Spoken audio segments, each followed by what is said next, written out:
بسم اللہ الرحمن الرحیم۔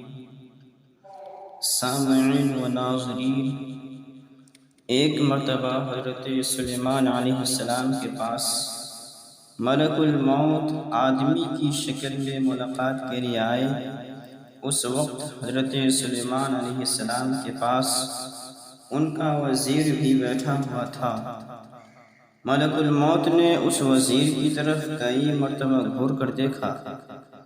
جب ملک الموت چلے گئے تو اس وزیر نے حضرت سلیمان علیہ السلام سے پوچھا، یہ کون شخص تھا جو ہمیں گھور کر دیکھ رہا تھا؟ تو حضرت سلیمان علیہ السلام نے فرمایا، یہ ملک الموت تھے۔ تو اس وزیر نے کہا کہ حضرت، مجھے بہت ڈر لگ رہا ہے، آپ ہوا کو حکم دیجئے کہ مجھے فلاں جزیرے میں پہنچا دے۔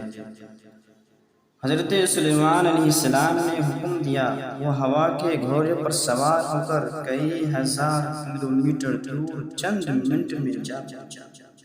جیسے ہی وہ اس جزیرے میں پہنچا، فوراً ملک الموت نے اس کی روح قبض کر لی۔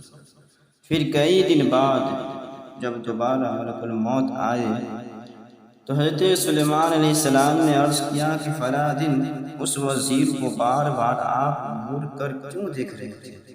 تو ملک الموت نے کہا، اس کی وجہ یہ ہے کہ میں حیران تھا کہ اس کی عمر پوری ہو چکی ہے اور اس کی روح ابھی تھوڑی ہی دیر بعد مجھے فلاں جزیرہ میں قبض کرنی ہے، اور وہ یہاں کیوں بیٹھا ہے؟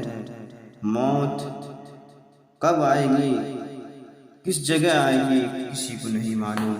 السلام علیکم ورحمۃ اللہ وبرکاتہ۔